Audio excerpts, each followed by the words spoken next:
en tu te teng teng na ve kun athakin chi bai kombu ka hi tulip paak phandan part 1 in zo tawa tu na bana part 2 a ilut non ding tu tung in bel paak te phandan on mak ding ka hi paak te ibol non dia ate ana ichidia ma ate ibol na ding ina chain 30 chain som tung ibol ngai hi wai ibol ma sadio chen hai dia som tung ve chain bol tau ding hi pan ta diu le 1 2 3 4 5 6 7 30 chain zo a hita tuna hi swa ka hi abana ya chain 1 chain 2 na ipan dia single crochet ya kha yailam ya among yai tan phan phot ding hi single crochet ipan dingo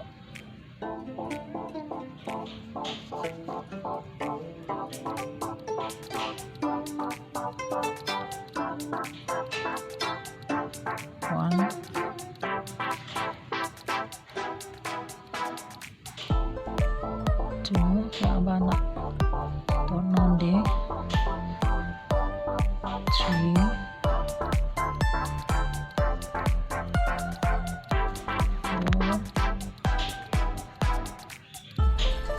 5 sa khang phan tau ding he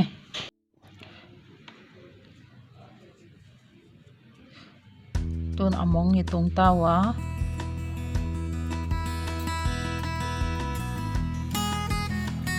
chi swa ka hi china ya lama i phan zom ding wa he kwal dia single crochet thum ve hat yai pena dot ding hi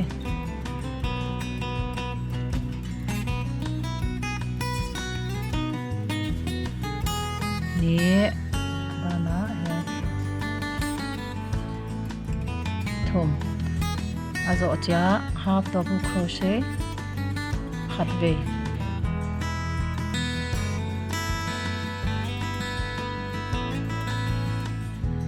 chakai so ding he abana double crochet ngan sao sim i phan tau ding wa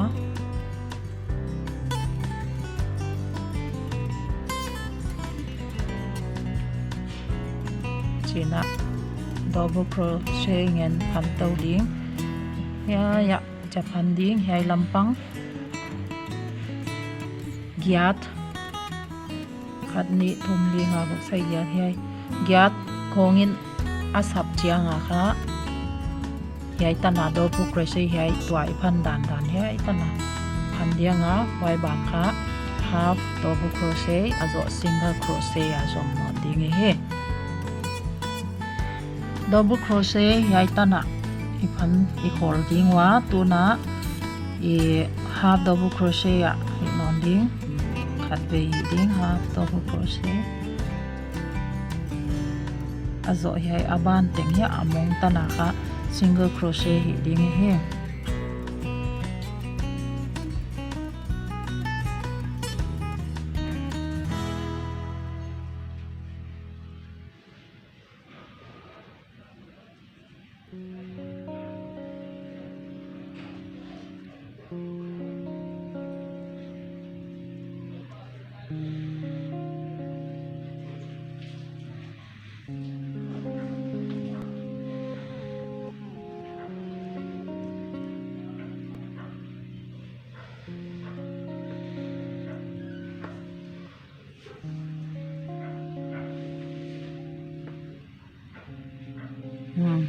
to ne mong tan i zowa yai lampanga isun zom non dia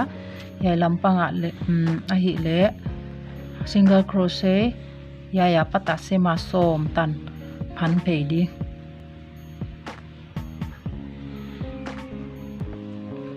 1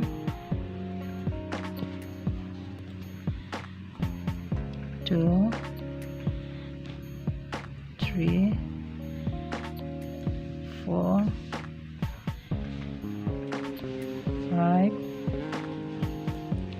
6 7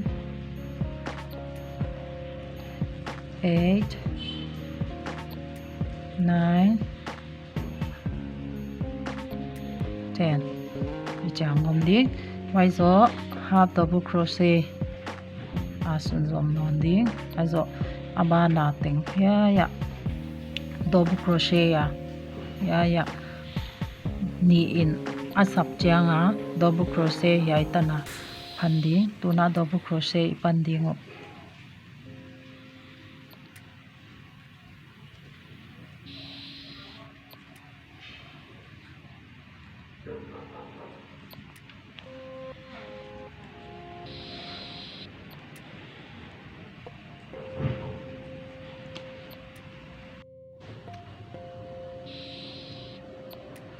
double crochet yai tana i khol pot dia tena ka gen khak lo ya khat ve half double crochet le nga ya hi half double crochet khat ve i dia wai zo cha ya single crochet ni ve 1 2 wai cha ya amonga single crochet ma khat ve lai ding chiong swaka tun abana e sik age sika jim non ding hi sik to phan khom non ding hi dingwa asik dina e wai mai na ya abana i thwa na mon di i dot ma sadia ya chin hi dia ai zo che ai sik pen ya thwa dia nga ai to cha kha phan khom non di age teng teng kha single crochet a phan non ding jim non ding hi panole ban bana han sum ding hi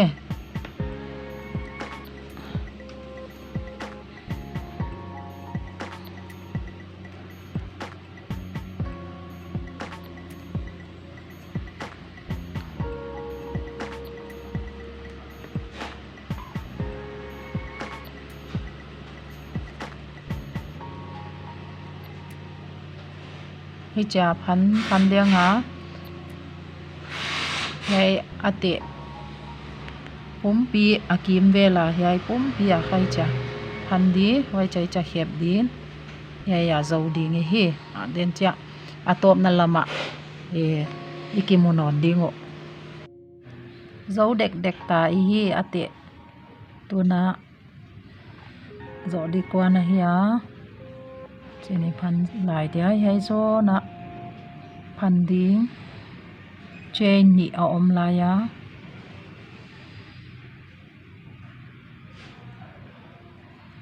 single crochet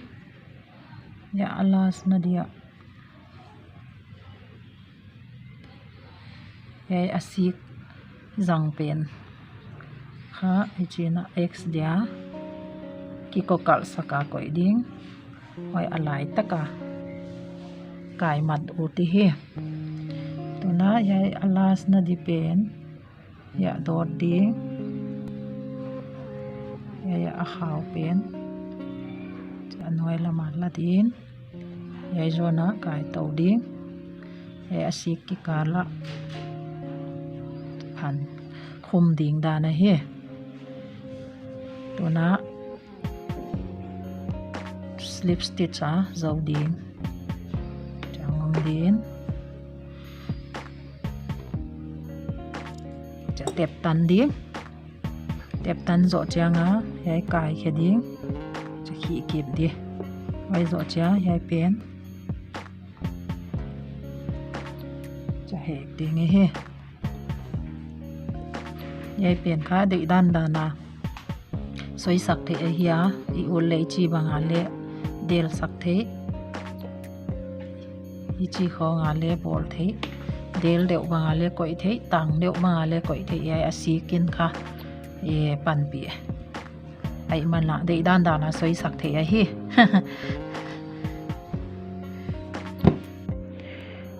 pa guk phan deki manina ate leng yai danina guk phan ngai ai hi ka video non na et sak zel kun ka ki pak pet ma a abana leng hon na et sak zel dingin kon nge na hi